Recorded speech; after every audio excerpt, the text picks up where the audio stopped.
Hello everyone, welcome to वाइंग physics. तो आज की वीडियो में जेस्ट के प्रीवियस ईयर क्वेश्चन हम सोल्व करने वाले हैं। 2012 से लेके 20 तक के मैथमेटिकल फिजिक्स का जो चैप्टर कॉम्प्लेक्स एनालिसिस है, उस चैप्टर के हम प्रीवियस ईयर क्वेश्चन सोल्व करने वाले हैं। और कॉम्प्लेक्स एनालिसिस से जेस्ट में हर साल एक क्वेश्चन बनता है। तो कॉम्प्लेक्स एनालिसिस हम पूरा कवर कर भी चुके हैं अपने चैनल पे, तो आप जाके वो वीडियोस देख सकते हो। अगर आपको किसी भी क्वेश्चन में डाउट आता है तो आप कमेंट करके पूछ सकते हो। तो आज की वीडियो का फर्स्ट क्वेश्चन है अपना the value of the integral. और ये इंटीग्रल आपको दिख रहा है किस टाइप का है, रियल इम्प्रॉपर इंटीग्रल है। इसकी वैल्यू हमें बतानी है। तो ये क्वेश्चन हम ऑलरेडी सोल्व कर भी चुके हैं। वीडियो का लिंक मैं आपको आई बटन में दे दूंगी। तो जो वीडियो है अपनी वो कौन सी है, पार्ट 10 जो है कॉम्प्लेक्स एनालिसिस का रियल इम्प्रॉपर इंटीग्रल की वाली जो वीडियो है, उसमें आप स्टार्ट करो 29 मिनट के आसपास। तो ये क्वेश्चन आपको मिलेगा वहाँ पे। और इसका जो आंसर है वो बी ऑप्शन करेक्ट है। और सेकंड क्वेश्चन भी सिमिलर ही है फर्स्ट के। अगर आपने फर्स्ट कर लिया है तो सेकंड इजीली हो जाएगा। ये हमने कवर किया नहीं है लेकिन वो सिमिलर ही है। तो इस क्वेश्चन को हम अभी देख लेते हैं। इंटीग्रल हमें सोल्व करना है 0 to infinity ln x square plus 1 into dx। तो ये इंटीग्रल हम कैसे सोल्व करते हैं, सबसे पहले तो हम x को z में चेंज करते हैं, ठीक है। और जो लिमिट होती है अपनी वो इंटीग्रल हम सोल्व करते हैं -∞ टू इन्फिनिटी का। और -∞ टू इन्फिनिटी में r is equal to infinity radius लेके एक अपर हाफ सर्कल हम ड्रॉ करते हैं। और तो अपना जो इंटीग्रल होता है -∞ टू इन्फिनिटी के इंटीग्रल की अगर हम बात करें, रियल इम्प्रॉपर जो इंटीग्रल होगा वो अपना कन्वर्ट हो जाएगा क्लोज्ड इंटीग्रल। और ln z हम रखेंगे z square plus 1 into D Z. जहाँ पे भी अपना x होगा वहाँ पे क्या आ जाएगा, z आ जाएगा। उसके बाद हम क्या करते हैं, फंक्शन लिखेंगे हम f ऑफ z अपना क्या है, ln z divided by z square plus 1। तो कंडीशन ऑफ सिंगुलरिटी लगाएंगे और सिंगुलर पॉइंट्स हम फाइंड आउट करेंगे। तो सिंगुलर पॉइंट्स क्या आ जाएंगे यहाँ से, z square plus 1 is equal to 0, z square is equal to -1। तो z की वैल्यू क्या आएगी, प्लस माइनस आयोटा। तो जो z is equal two plus iota है वो तो अपर हाफ सर्कल में लाई कर रहा है, और माइनस आयोटा जो है वो बाहर है। तो ये इंटीग्रल में कंट्रीब्यूट नहीं करेगा, सिर्फ ये जो z is equal to iota है वो इंटीग्रल में कंट्रीब्यूट करेगा। अब आप यहाँ से देखो, जो ln फंक्शन है, ln z फंक्शन जो है वो मल्टी वैल्यूड फंक्शन है। और उसकी हम कंसीडर करेंगे प्रिंसिपल ब्रांच, क्योंकि यहाँ पे जो लिमिट है अपनी, जो अपर हाफ सर्कल हमने कंसीडर किया है, तो प्रिंसिपल ब्रांच के लिए जो थीटा है अपना वो -π टू π बिलोंग करता है, ठीक है। तो मल्टी वैल्यूड फंक्शन की प्रिंसिपल ब्रांच हम लेके चलेंगे। और यहाँ से भी z इज इक्वल टू 0 जो है वो हमें क्या मिल रहा है, एक ब्रांच पॉइंट मिल रहा है, एक सिंगुलर पॉइंट हमें मिल रहा है। तो जो ये सिंगुलर पॉइंट्स हैं अपने वो क्या हैं, सिंपल पोल्स हैं। तो इनके लिए रेसिड्यू हम फाइंड आउट करेंगे। और जब z इज इक्वल टू 0 है वो रियल एक्सिस पे लाई कर रहा है, तो उसके लिए हम क्या लेंगे, पाई आयोटा इंटू में सम ऑफ रेसिड्यू जो रियल एक्सिस का है। और जो इनसाइड द सर्कल लाई कर रहा है उसके लिए हम क्या करेंगे, 2π iota into sum of residue. तो रेसिड्यू हमें फाइंड आउट करना है। रेसिड्यू हम फाइंड आउट करेंगे z इज इक्वल टू 0 के लिए। कैसे हम लिखते हैं, limit z tends to 0, z into में f ऑफ z, तो ln z divided by z square plus 1, ठीक है। अब ये लिमिट को अगर आप सोल्व करो तो ये लिमिट सोल्व नहीं हो रही, क्योंकि ln 0 हम लिखेंगे तो पॉसिबल नहीं है। तो हम क्या करते हैं, z को हम रिप्लेस करते हैं 1/t से। तो जो लिमिट है अपनी वो चेंज हो जाएगी t टेंड्स टू इन्फिनिटी में। और z की जगह पे हम लिखेंगे 1/t। ln z की जगह पे भी हम क्या लिखेंगे, ln 1/t। और ln 1/t को हम कैसे लिख सकते हैं, ln 1 माइनस ln t। तो ln 1 जो होता है वो 1, उसकी वैल्यू क्या होती है, 0 होती है। तो यहाँ पे क्या आएगा, माइनस ऑफ ln t आ जाएगा सिर्फ, डिवाइडेड बाई t। और उसके डिवाइडेड में z की जगह पे 1/t रखेंगे तो 1/t स्क्वायर प्लस 1। तो इसको हम कैसे लिख सकते हैं, limit t tends to 0, t tends to infinity minus ln t divided by t। और अगर इस पे हम लिमिट अप्लाई करते हैं t टेंड्स टू इन्फिनिटी, तो 1/∞ क्या होगा, 0 प्लस 1। तो यहाँ से वैल्यू 1 मिल रही है, तो ये अपना सिर्फ बचता है। तो अब यहाँ पे अगर t टेंस टू इन्फिनिटी आप अप्लाई करते हो तो हमें वैल्यू क्या मिल रही है, इन्फिनिटी बाई इन्फिनिटी फॉर्म मिल रही है, ठीक है। और इन्फिनिटी बाई इन्फिनिटी या 0/0 फॉर्म होती है तो हम एल हॉस्पिटल का यूज करते हैं। तो एल हॉस्पिटल रूल का यूज हम करेंगे तो क्या आ जाएगा, limit t tends to infinity, ऊपर वाले का डेरिवेटिव हम करेंगे तो -1/t और नीचे वाले का डेरिवेटिव क्या होगा 1। तो t टेंस टू इन्फिनिटी जैसे ही हम रखते हैं तो वैल्यू क्या आ जाएगी 0। तो जो रेसिड्यू है फंक्शन का एट z=0 वो हमें क्या वैल्यू दे रहा है 0। तो अब रेसिड्यू हम फाइंड आउट करेंगे किसके लिए, residue of function eight z=i पे। तो z=i पे क्या होगा, ये भी अपना क्या था, सिंपल पोल था। तो सिंपल पोल के लिए क्या होगा z minus iota, limit z tends to iota हम रखेंगे, z माइनस आइटा इंटू में f ऑफ z, तो ln z divided by z minus iota. अब z² + 1 को हम कैसे लिख रहे हैं, z minus iota into z plus iota, ठीक है। तो ऐसे हमने लिख लिया। तो z माइनस आइटा से ये कैंसिल होगा और z की जगह पे हम आइटा रखेंगे, तो ln iota divided by 2 iota. तो ln आइटा जो है उसको हम लिखते हैं कैसे, e⁻i π/2, ठीक है। तो अगर इसको आप ओपन करोगे तो cos π/2 तो 0 होता है, प्लस आइटा sin π/2 क्या होता है 1, तो हमें क्या मिलेगा, आइटा मिलेगा। तो ln से e तो कैंसिल हो जाएगा, तो यहाँ पे वैल्यू क्या आएगी, आइटा π/2 और नीचे क्या है 2 आइटा, तो आइटा से आइटा कैंसिल होगा और वैल्यू क्या आ रही है π/4, ठीक है। तो अब इंटीग्रल हमें फाइंड आउट करना है और ये जो इंटीग्रल हमारा निकल रहा है वो क्या निकल रहा है, -∞ to infinity ln z² + 1 dz, या फिर मैं इसको कैसे लिखें, क्लोज्ड कर्व इंटीग्रल। तो वो क्लोज्ड कर्व जो इंटीग्रल है वो -∞ टू इन्फिनिटी दिस वैल्यू के हैं, है ना। तो क्या आ जाएगा 2π आइटा इंटू में π/4, ठीक है। तो 2 से ये कैंसिल होगा 2 टाइम्स, तो π² आइटा डिवाइडेड बाई 2, ये वैल्यू हमें मिल रही है।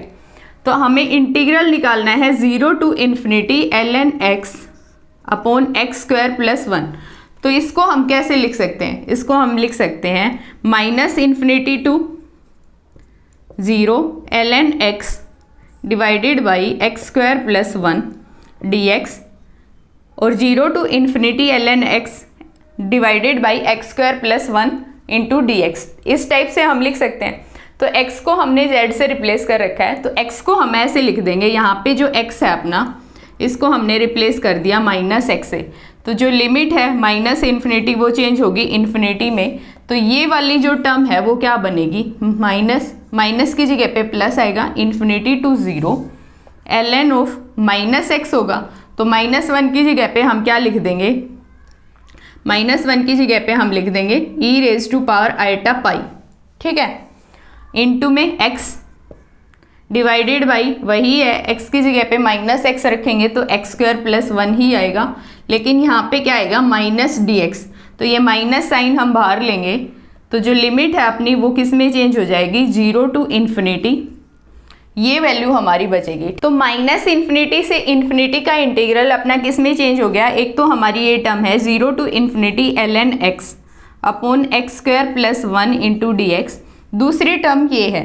तो ln of a into b है, तो हम कैसे लिखेंगे ln a + ln b, ठीक है। तो एक टर्म तो अपनी क्या आएगी ln x आएगी और दूसरी क्या आएगी ln e⁻i π, तो ln से e कैंसिल होगा, आइटा पाई हमारा बचेगा। तो ln x वाली टर्म जो होगी वो यही टर्म होगी, तो क्या होगा 2 टाइम्स ये हो जाएगा plus 0 to infinity iota pi divided by x² + 1 into dx। और इसकी वैल्यू हमने निकाली है वो कितनी आ रही है, π² आइटा डिवाइडेड बाई 2। तो ये वैल्यू हमें फाइंड आउट करनी है। तो यहाँ से हम कंपेयर करेंगे, ये तो क्या है रियल पार्ट है और ये क्या है इमेजिनरी पार्ट है, और आंसर में हमें सिर्फ क्या दिख रहा है, इमेजिनरी पार्ट दिख रहा है। तो रियल पार्ट की वैल्यू क्या आ जाएगी, यहाँ से रियल पार्ट की वैल्यू आ जाएगी 0। तो ये जो इंटीग्रल हमें फाइंड आउट करना था इसकी वैल्यू क्या आ रही है 0, तो डी ऑप्शन इसका करेक्ट हो जाएगा। नेक्स्ट क्वेश्चन है अपना जो 2013 में आया था, ये लिमिट हमें फाइंड आउट करनी है, लिमिट z टेंड्स टू 0, और ऑप्शन क्या है, लिमिट डज नॉट एग्जिस्ट 1, -1 और आइटा। तो एक ऑप्शन आपको ऐसे दिख रहा है लिमिट डज नॉट एग्जिस्ट। तो लिमिट एग्जिस्ट कब करती है, जब किसी भी पाथ के थ्रू जो यहाँ पे पॉइंट हमें गिवन है z tends to z naught, और वो z नोट क्या है 0। अगर z 0 को अप्रोच कर रहा है किसी भी पाथ के थ्रू, किसी भी कोई भी पाथ अगर हम कंसीडर करें तो z किसको अप्रोच कर रहा है, z टेंड्स टू 0 को, कोई भी z वैल्यू हम लेते हैं वो अप्रोच कर रही है z इज इक्वल टू 0 को। और किसी भी पाथ के अलोंग अगर रिजल्ट हमारा सेम आता है, रिजल्ट जो है वो इंडिपेंडेंट ऑफ पाथ आता है, तो हम क्या बोलेंगे कि लिमिट एग्जिस्ट करती है, और वो वैल्यू क्या आती है वो हम फाइंड आउट करेंगे। इंडिपेंडेंट ऑफ पाथ आएगा तो लिमिट एग्जिस्ट करेगी, ठीक है। तो यहाँ पे हम देखते हैं real part of Z square plus imaginary part of Z square. तो जेड जो होता है वो अपना क्या होता है x plus iota Y, Z square क्या होगा एक्स प्लस आइटा वाई का होल स्क्वायर। तो रियल पार्ट क्या आ जाएगा x square minus y square, और इमेजनरी पार्ट क्या आएगा 2xy। तो ये जो है वो अपना इमेजनरी पार्ट है, ये जो है वो क्या है रियल पार्ट है। तो यहाँ पे क्या गिवन है हमें, लिमिट z टेंड्स टू 0। अब xy की फॉर्म में हमने लिख लिया, तो z टेंड्स टू 0 जब होता है तो x भी 0 होता है और y भी 0 होता है। तो x टेंड्स टू 0 हम लिखेंगे, y टेंड्स टू 0 लिखेंगे। रियल पार्ट क्या है x square minus y square, plus imaginary part क्या है 2xy, और z स्क्वायर क्या है x square minus y square plus iota 2xy, ठीक है। तो यहाँ पे ये हमें गिवन है, और z किसको अप्रोच कर रहा है, z इज इक्वल टू 0 को। तो कोई भी पाथ हम कंसीडर करें तो एक ऐसी लाइन हमें देखने को मिल रही है जो किससे पास कर रही है, ओरिजिन से। तो उस लाइन की इक्वेशन क्या होती है, y is equal to mx, जहाँ पे m क्या होता है स्लोप ऑफ लाइन होता है, ठीक है। तो y की जगह पे हम रख देंगे mx, तो लिमिट x टेंड्स टू 0 सिर्फ बचेगी, क्योंकि y को हमने x के टर्म्स में ही लिख लिया। तो x square minus m square x square plus 2m x square divided by x square minus m square x square plus iota 2m x square. तो अगर ऊपर से सभी टर्म से एक्स स्क्वायर हम कॉमन लें और नीचे वाली सभी टर्म से एक्स स्क्वायर हम कॉमन लेते हैं, तो एक्स स्क्वायर से एक्स स्क्वायर कैंसिल होगा। तो जो लिमिट अपनी बचेगी वो इंडिपेंडेंट ऑफ एक्स बचेगी। तो लिमिट की वैल्यू क्या बचती है 1 minus m square plus 2m divided by 1 minus m square plus iota 2m। तो ये जो लिमिट की वैल्यू हमें मिल रही है वो किस पे डिपेंड कर रही है, स्लोप पे डिपेंड कर रही है। और स्लोप पे डिपेंड करने का मतलब क्या है कि वो पाथ पे डिपेंड कर रही है। तो अगर वो इंडिपेंडेंट ऑफ पाथ नहीं है, डिपेंडेंट ऑफ पाथ है, तो उस केस में लिमिट एग्जिस्ट नहीं करेगी। तो जो ए ऑप्शन होगा वो करेक्ट ऑप्शन हो जाएगा। नेक्स्ट क्वेश्चन है अपना कि हमें इस इंटीग्रल की वैल्यू फाइंड आउट करनी है, जहाँ पे जो सी सर्कल है वो हमें गिवन है क्या कि जो सेंटर है सर्कल का वो तो क्या है ओरिजिन, और रेडियस कितनी है 2। तो ऐसे हमें सी सर्कल गिवन है। तो एफ ऑफ जेड सबसे पहले तो हम एफ ऑफ जेड लिखते हैं, और वो क्या है sine z divided by 2z minus pi. उसके बाद सिंगुलर पॉइंट हम फाइंड आउट करेंगे। तो singular point condition of singularity हम लगाएंगे, डिनोमिनेटर वाली टर्म को 0 के इक्वल रखेंगे, क्योंकि उसके लिए फंक्शन क्या होता है नॉट डिफाइंड। नॉट डिफाइंड होगा तो नॉट एनालिटिक होगा, और वो पॉइंट हमें क्या देगा सिंगुलर पॉइंट देगा। तो z की वैल्यू क्या आ रही है π/2 आ रही है। तो z इज इक्वल टू π/2 क्या है एक सिंगुलर पॉइंट है। तो π/2 को हम कैसे लिखेंगे 3.14 डिवाइडेड बाई 2। तो इनसाइड द सर्कल लाई कर रहा है, तो उसके लिए हम रेसिड्यू फाइंड आउट करेंगे। तो residue of function at z is equal to π/2 क्या हो जाएगा, सिंपल पोल है ये एक। तो साइन z फर्स्ट जो ऊपर वाला न्यूमरेटर वाला पार्ट है वो एज इट इज़, डिनोमिनेटर वाला पार्ट है उसका हम क्या करते हैं डेरिवेटिव। तो 2z माइनस पाई का डेरिवेटिव क्या आएगा 2, और लिमिट हम पुट करेंगे z is equal to z की जगह पे हम पुट करेंगे π/2। तो z की जगह पे π/2 पुट करते हैं, तो साइन π/2 क्या देगा 1। तो 1/2 हमारा क्या आ गया रेसिड्यू आ गया। तो इंटीग्रल की वैल्यू क्या आ जाएगी 2 पाई आयटा इंटू में पाई 1/2। 2 से 2 कैंसिल होगा, वैल्यू हमारी आ रही है पाई आयटा। जो सी ऑप्शन है वो अपना करेक्ट ऑप्शन हो जाएगा। तो नेक्स्ट क्वेश्चन में हमें इस लिमिट की वैल्यू बतानी है, और लिमिट क्या है z टेंड्स टू आयटा। तो z की जगह पे अगर हम आयटा रखते हैं फंक्शन में, तो iota raise to power 10 plus 1 डिवाइडेड बाई iota raise to power 6 plus 1 हमें मिल रहा है। तो हमें पता है कि आयटा स्क्वायर जो है वो -1 होता है, और आयटा रेज टू पावर 4 क्या होता है 1 होता है। तो अगर यहाँ से हम देखेंगे तो आयटा रेज टू पावर 10 की वैल्यू क्या आएगी -1, और आयटा 6 की वैल्यू भी कितनी आएगी -1। तो 0/0 फॉर्म हमें मिल रही है, तो एल हॉस्पिटल का हम यूज करेंगे। और एल हॉस्पिटल क्या कहता है, limit z tends to iota, ऊपर वाली टर्म का डेरिवेटिव कितना आ जाएगा 10 z⁻⁹ डिवाइडेड बाई नीचे वाली टर्म का अलग से डेरिवेटिव, वो क्या होगा 6 × z⁻⁵। तो ये पावर कैंसिल होगी, कितनी बचेगी z⁻⁴। और अगर z की जगह पे हम आइटा रखते हैं तो आइटा⁻⁴ क्या होता है 1, तो वैल्यू क्या आ रही है 10/6, कैंसिल आउट होगा 2 से, तो कितनी वैल्यू आएगी 5/3। तो जो डी ऑप्शन है वो करेक्ट ऑप्शन हो जाएगा। नेक्स्ट क्वेश्चन है अपना, given an analytic function f(x,y) is equal to φ(x,y) plus iota ψ(x,y). तो रियल पार्ट हमें गिवन है फंक्शन का φ(x,y) और ψ(x,y) हमें फाइंड आउट करना है। तो यूजिंग CR कंडीशंस भी हम इसे फाइंड आउट कर सकते हैं, और ये क्वेश्चन हम ऑलरेडी सोल्व कर चुके हैं। जो पार्ट 3 वाली वीडियो थी हार्मोनिक फंक्शन की, हार्मोनिक कॉन्जुगेट कैसे फाइंड आउट करते हैं, उसमें हमने ये क्वेश्चन कर रखा है। तो वहाँ से आप देख सकते हो, टाइमिंग है इसका 29 मिनट 35 के आसपास ये क्वेश्चन हमने सोल्व कर रखा है। तो उधर से आप इस क्वेश्चन को देख सकते हो, वैसे तो हो ही जाएगा ये। नेक्स्ट क्वेश्चन है अपना, which one of the image of complex domain this under the mapping fz is equal to z² if z is equal to x plus iota y। तो यहाँ पे जो f ऑफ z है, जो z है अपना x प्लस आइटा y, वो domain हमें गिवन है और हमें इमेज पूछी है जहाँ पे f ऑफ z है अपना, वो क्या है z²। तो इसकी इमेज क्या आएगी, तो यहाँ पे जो x और y हैं, रियल और इमेजनरी पार्ट जो है z के, वो यहाँ पे रियल और इमेजनरी पार्ट क्या होंगे f ऑफ z के, तो वो क्या होंगे u और v होंगे। और रियल और इमेजनरी पार्ट अगर हम लिखते हैं इधर, तो वो क्या आएगा z² के रियल और इमेजनरी पार्ट, तो x² माइनस y² और v क्या आएगा 2xy। ठीक है, तो ये जो कंडीशन हमें गिवन है वो इमेज की गिवन है, और इमेज क्या है रियल और इमेजनरी पार्ट में, क्या किस में है u इंटू v में है। तो यहाँ पे x और y जो है वो क्या है u और v है। तो ये कंडीशन आपको फॉलो करवानी है u और v के लिए। अब क्वेश्चन आपका इजीली हो जाएगा। तो कंडीशन हमें x और y में गिवन है, तो xy जो है वो ग्रेटर देन इक्वल 1 है और x प्लस वाई जो है वो ग्रेटर 0 है। तो ये कंडीशन हमें गिवन है।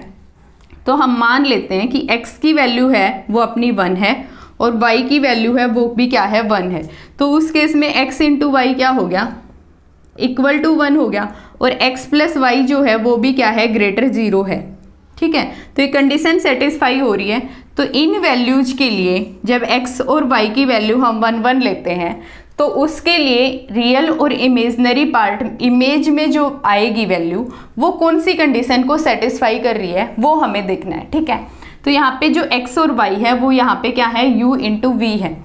तो अगर ऑप्शन ए की हम बात करें तो हमें क्या गिवन है कि u इंटू वी जो है वो ग्रेटर देन इक्वल है 1 से। तो u इंटू वी अगर हम करते हैं, x की जगह पे हमने 1 लिया और y की जगह पे भी 1 लिया, तो u की वैल्यू आ रही है 0 और v की वैल्यू कितनी आ रही है 2। तो u इंटू वी हम करेंगे तो उसकी वैल्यू हमारी क्या आएगी 0, जो नॉट इक्वल है ग्रेटर देन इक्वल है 1 के। तो ए ऑप्शन तो अपना इनकरेक्ट हो गया। अब बी ऑप्शन की अगर हम बात करें तो हमें क्या गिवन है, रियल पार्ट जो है वो क्या है ग्रेटर देन इक्वल है 2 से। तो इन वैल्यूज के लिए रियल पार्ट तो ग्रेटर देन इक्वल नहीं है 2 के, और सभी वैल्यूज के लिए ये कंडीशन सेटिस्फाई होनी चाहिए। तो जो ये वाला ऑप्शन है, बी ऑप्शन है, वो भी अपना इनकरेक्ट ऑप्शन हो गया, क्योंकि u जो है वो इक्वल है 0 के, वो ग्रेटर देन इक्वल नहीं है ना 2 के। क्योंकि अगर ये वैल्यू हम कंसीडर करते हैं तो ये कंडीशन अपनी सेटिस्फाई नहीं हो रही, और कंडीशन सेटिस्फाई होनी चाहिए कि जो ये वाली कंडीशंस हैं उनके अकॉर्डिंग एक्स वाई की हम कोई भी वैल्यू लें तो वो कंडीशन सेटिस्फाई करे u इंटू वी में। ठीक है, तो वो ऑप्शन हमें चूज करना है। अब सी की अगर हम बात करें तो y जो है, जो इमेजनरी पार्ट है, वो ग्रेटर देन इक्वल गिवन है 2 के। तो इमेजनरी पार्ट यहाँ पे हमें किसके इक्वल गिवन है, 2 के इक्वल गिवन है। अगर ये वैल्यू हम कंसीडर करते हैं तो ये ऑप्शन अपना सेटिस्फाई हो रहा है। अब अगर डी ऑप्शन की अगर हम बात करें तो y जो है वो क्या है ग्रेटर देन इक्वल है 1 के, और यहाँ पे भी जो v है वो अपना ग्रेटर किसके इक्वल है 2 के इक्वल है, तो वो ग्रेटर देन है 1 से। ठीक है, तो यहाँ पे भी हमें क्या मिल रहा है कि जो v है वो ग्रेटर देन है 1 से। तो सी और डी ऑप्शन से अब हमें चूज करना है। तो अगर ऐसी कोई वैल्यू हम कंसीडर करें कि y की वैल्यू क्या आए 1 आए, तो y की वैल्यू अगर 1 हम कंसीडर, v की वैल्यू जो है इमेजनरी पार्ट की वो अगर हम 1 लेते हैं, क्योंकि यहाँ पे कंडीशन क्या गिवन है कि जो इमेजनरी पार्ट है वो ग्रेटर देन इक्वल है 1 के, तो v की 1 वैल्यू के लिए x और y की वैल्यू हम देखते हैं क्या आती है और क्या वो इन कंडीशंस को सेटिस्फाई कर रही है, तभी वो पॉसिबल वैल्यू होगी। ठीक है, तो एक्स वाई की वैल्यू अपनी यहाँ से क्या आएगी, x और y की वैल्यू जो है x इंटू वाई की वैल्यू अपनी आएगी 1/2। तो x इंटू वाई यहाँ पे क्या गिवन है कि ग्रेटर देन इक्वल होना चाहिए 1 से, तो ये कंडीशन इधर सेटिस्फाई नहीं हो रही, तो ये डी ऑप्शन भी अपना इनकरेक्ट हो जाएगा। तो करेक्ट ऑप्शन क्या होगा, सी ऑप्शन करेक्ट होगा। तो नेक्स्ट क्वेश्चन में हमें इस इंटीग्रल की वैल्यू फाइंड आउट करनी है।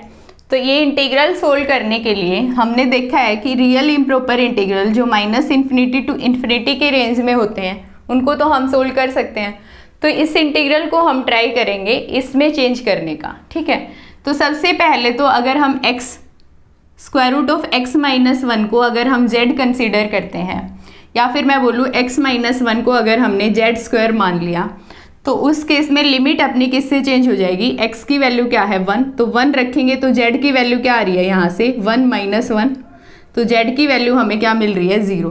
तो जो लिमिट चेंज होगी वो किस में होगी, 0 टू ∞। x की जगह पे ∞ रखेंगे तो z की वैल्यू भी क्या आएगी ∞। लिमिट चेंज होगी 0 टू ∞, और √x-1 की जगह पे हमने लिखा z, तो यहाँ से x की वैल्यू क्या आ रही है z² + 1, तो dx की वैल्यू क्या आएगी 2z dz। तो dx की वैल्यू हम रखेंगे 2z dz divided by 1 + x की जगह पे हम क्या रखेंगे, अब x की वैल्यू है z² + 1, तो 1 + x की क्या हो जाएगी 2 + z², और उसका क्या है होल स्क्वायर। तो इस इंटीग्रल को हमें सोल्व करना है, तो हम सबसे पहले ये वाला इंटीग्रल सोल्व कर लेते हैं -∞ टू ∞, या फिर इसको अगर हम लिखें तो कैसे लिखेंगे, 2 हमने बाहर लिया, 0 to ∞ z² dz divided by 2 + z², इसका क्या है होल स्क्वायर। तो f ऑफ z को अगर आप देखो तो ये क्या है इवन फंक्शन है, और इवन फंक्शन की अगर हम 2 से मल्टीप्लाई करते हैं तो यहाँ पे 2 से मल्टीप्लाई हमें गिवन है, तो लिमिट अपनी चेंज हो जाती है किसमें -∞ टू ∞ में। तो इंटीग्रल हमें फाइंड आउट क्या करना है अब यहाँ पे z² / 2 + z² का होल स्क्वायर इंटू में dz, और ये हमारा क्या है -∞ टू ∞, रियल इम्प्रॉपर इंटीग्रल है। अपर हाफ सर्कल हम कंसीडर करेंगे, और जो इंटीग्रल है हमारा वो किस में चेंज हो जाएगा, क्लोज्ड कर्व इंटीग्रल में। तो कोसी रेसिड्यू थ्योरम का यूज करके हम इसको इजीली फाइंड आउट कर सकते हैं। तो f of z into dz closed curve integral का हमें फाइंड आउट करना है। तो f ऑफ z यहाँ पे क्या है z² / 2 + z² का होल स्क्वायर। तो कंडीशन ऑफ सिंगुलरिटी हम लगाएंगे और सिंगुलर पॉइंट फाइंड आउट करेंगे। तो 2 + z² = क्या है 0, z² की वैल्यू क्या आई -2, तो z की वैल्यू क्या आएगी ±√2 i। ठीक है, तो ये वैल्यू हमें मिल रही है। तो +√2 i जो है वो तो इनसाइड द सर्कल लाई करेगा, और -√2 i जो है वो आउटसाइड द सर्कल लाई करेगा। तो ये इंटीग्रल में कंट्रीब्यूट नहीं करेगा, सिर्फ ये पॉइंट इंटीग्रल में कंट्रीब्यूट करेगा। तो z √2 i के लिए हम रेसिड्यू फाइंड आउट करेंगे, और ये जो z ±√2 i हमें मिल रहे हैं वो कितने ऑर्डर के पोल हैं, सेकंड ऑर्डर पोल हैं। तो सेकंड ऑर्डर पोल के लिए रेसिड्यू हम कैसे फाइंड आउट करते हैं, d/dz 1/n-1 फैक्टोरियल करेंगे तो 2 - 1 कितना आएगा 1 फैक्टोरियल, तो 1 फैक्टोरियल तो 1 ही होता है। d/dz n-1 करेंगे तो क्या आएगा 1 ही आएगा। तो z -√2 i, z √2 i के लिए हम कर रहे हैं, तो इसका क्या होगा स्क्वायर होगा क्योंकि सेकेंड ऑर्डर पोल है, इनटू में f ऑफ z n हम करते हैं। f ऑफ z क्या है z² डिवाइडेड बाई, इसको हम लिख लेते हैं कैसे z -√2 i का whole square into z +√2 i, इसका क्या है होल स्क्वायर, और वैल्यू हम रखेंगे z √2 i। तो ये टर्म तो कैंसिल हो जाएगी।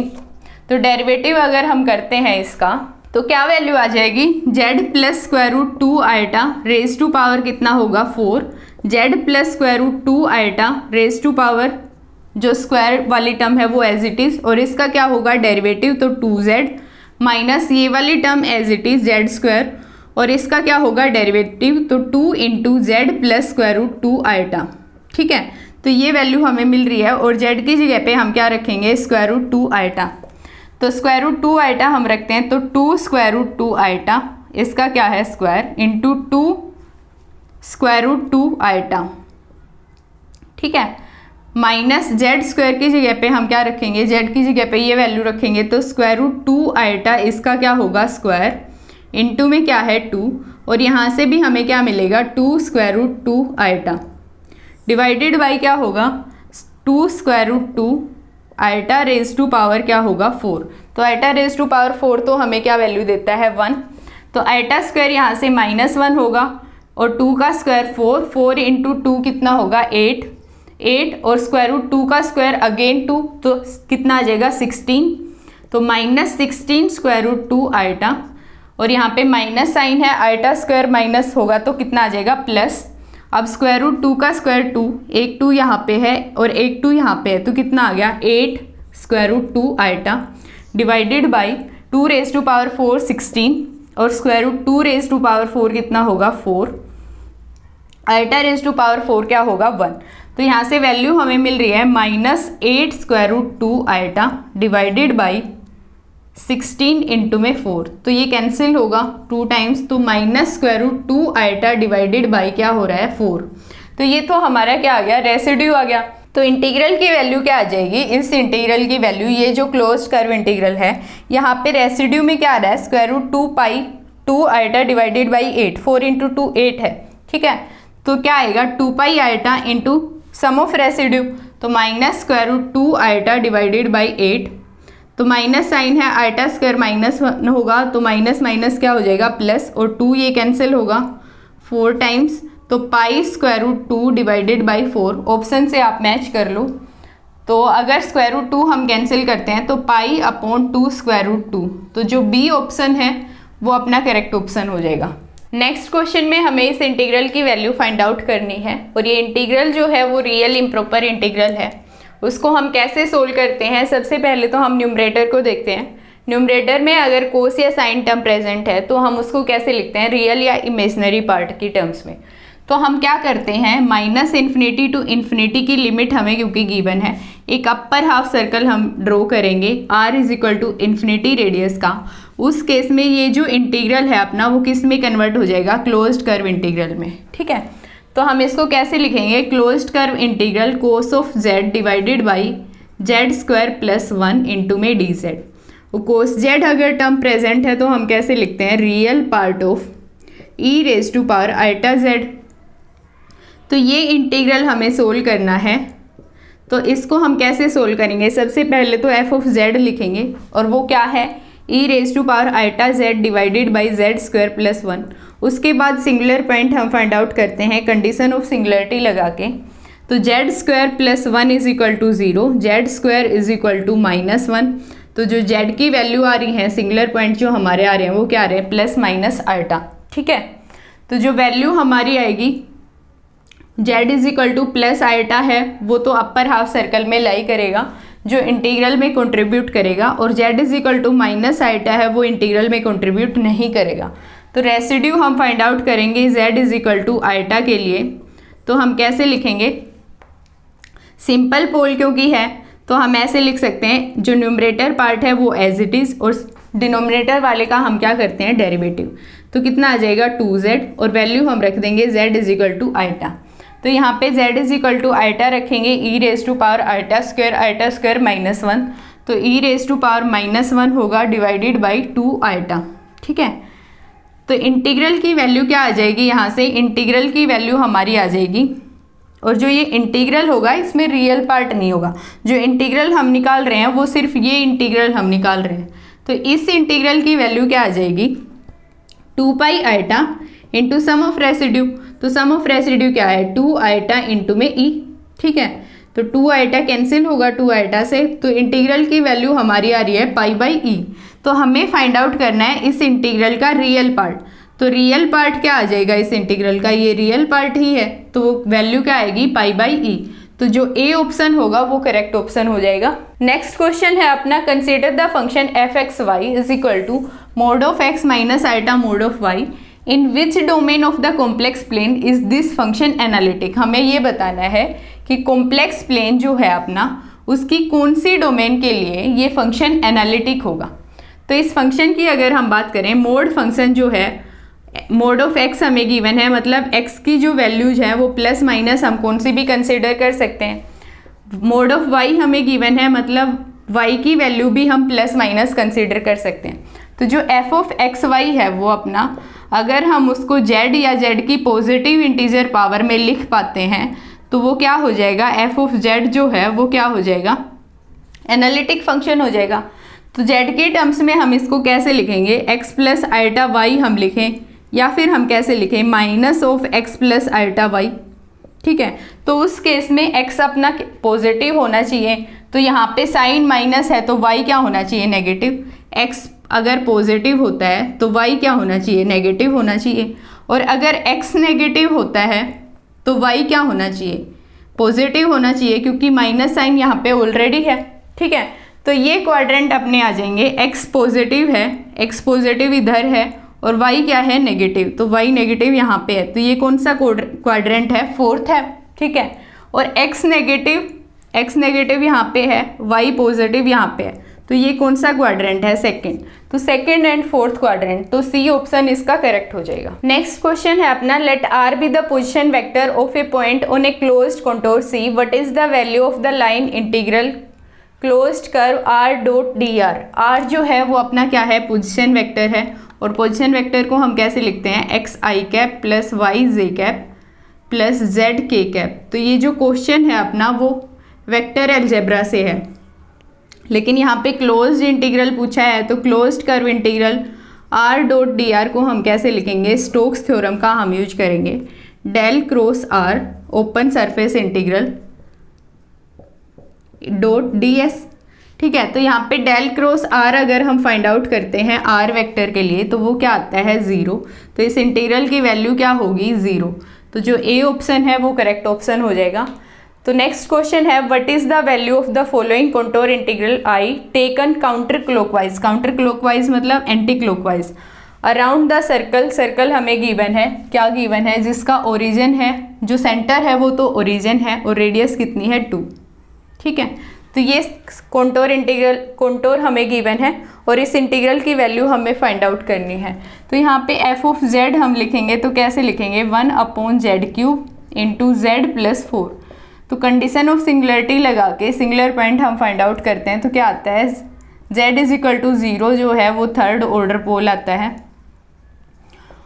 और z इज इक्वल टू -4। तो ये दो सिंगुलर पॉइंट हमें मिलते हैं।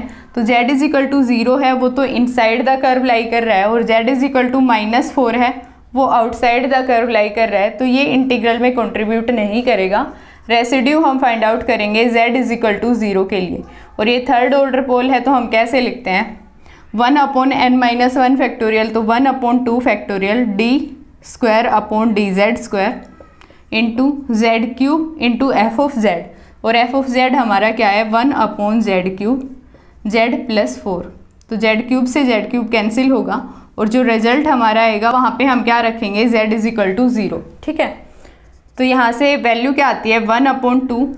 तो इसका हमें क्या करना है, 2 बार डेरिवेटिव। तो एक बार अगर हम डेरिवेटिव करते हैं तो -1z प्लस 4 का स्क्वायर, और दोबारा अगर हम डेरिवेटिव करेंगे तो -1 और -2, तो +2z plus 4 raise to power क्या होगा, 3।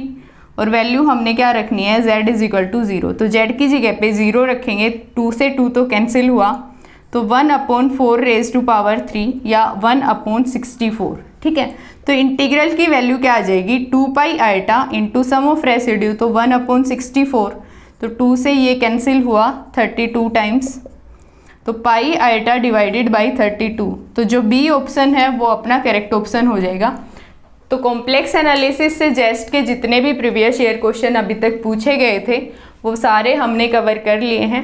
और आई होप आपको समझ भी आया होगा। तो आज की वीडियो यहीं पे ख़त्म होती है, मिलते हैं नेक्स्ट वीडियो में।